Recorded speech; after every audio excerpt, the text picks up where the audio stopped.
Our coverage tonight begins in the nation's capital, Abuja, where the Nigerian Labour Congress and the Trade Union Congress have resolved to ground activities nationwide from Tuesday next week, the 3rd of October. The decision follows what the labour unions tagged as the failure of government to successfully implement policies to alleviate the sufferings of Nigerians following the removal of the subsidy and premium motor spirit. NLC National President Joe Ajero, during a virtual National Executive Council meeting on Tuesday, told members of the National Executive Committee that a meeting was held with the officials of the Trade Union Congress to deliberate on the way forward. Mr. Ajero noted that it was resolved that the two centres work together to make their stance known to the government. The union had first observed a two-day nationwide warning strike on September 5th and 6th to show its readiness for the indefinite strike later in the month. Now, to better make sense of this development, we're joined by Ogundiran Emmanuel, a former TUC president in Oyo State. A warm welcome to you, Mr. Emmanuel, and thanks for joining us at on Nigeria Tonight. Yeah, well done. Good evening, Nigeria. Good evening, everybody. Mr. Emmanuel, let's get straight to it. The Nigerian Labour Congress and the Trade Union Congress have resolved to ground activities nationwide from October the 3rd, 2023, following the failure of government to meet their demands. This is the uptenth time the union is calling a strike since the government took power. What do you make of this? No, I wouldn't subscribe to the fact that it is the uptenth time. No, it's not like that. The question is, are the labor unions, are they right now to withdraw their services or not? This is an economy that we know is being mainly driven by the fixed income earners. How many companies, how many factories are left operating in Nigeria?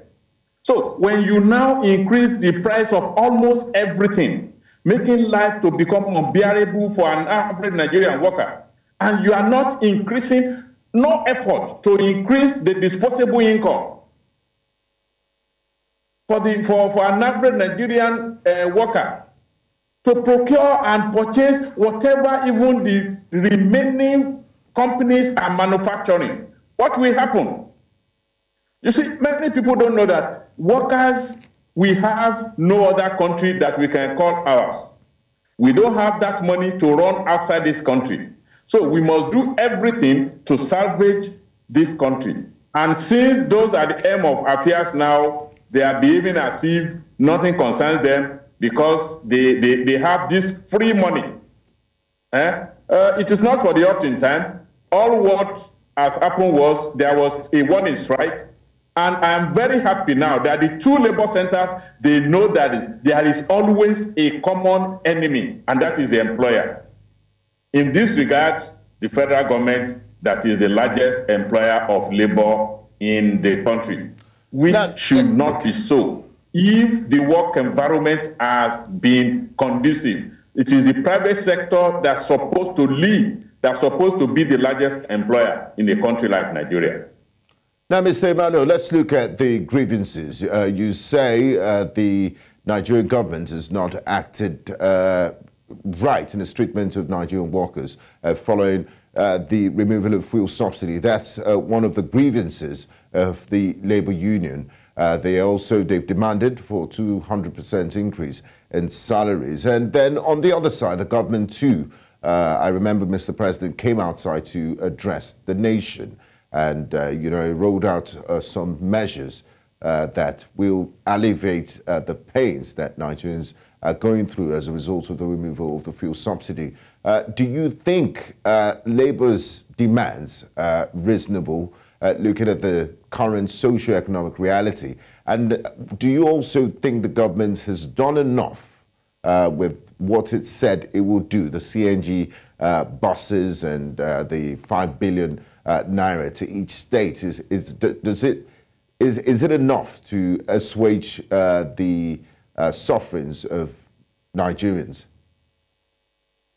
Oh, thank God you have actually done the intro. You have saved me more time in trying to delve into asking whether the government has a deep thought or without planning removing the subsidy. When you know that petroleum or any petroleum product will affect almost all indices of standard of living in a country like Nigeria.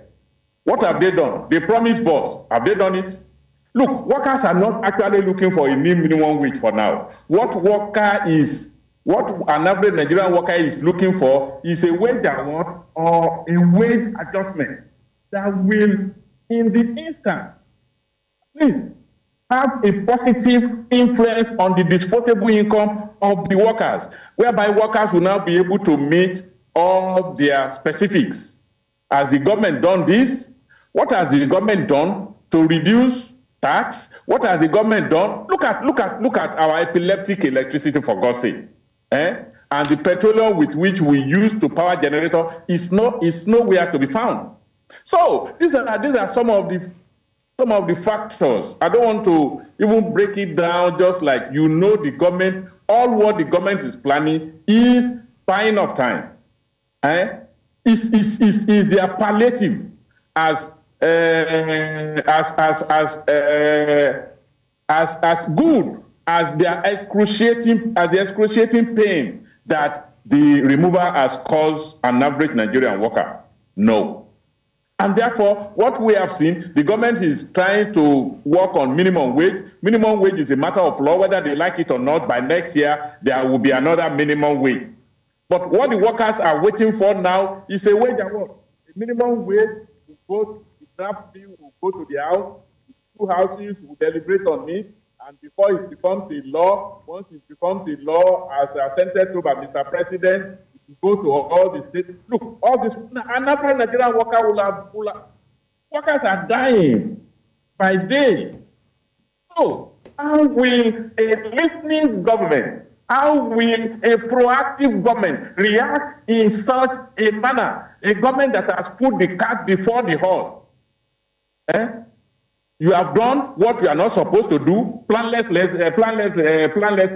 and you now want to continue now to plan from the bottom. No, it cannot work. It cannot work. Okay. And you see, Nigerian labor movement have seen that it is not in the joy of the labor movement to declare strike. We know what it costs to declare a strike and monitor it.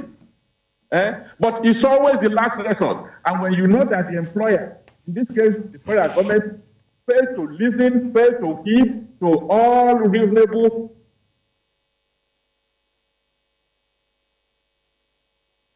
Thank you very much, Mr. Ogundiran Emmanuel, former TUC president in Oyo State.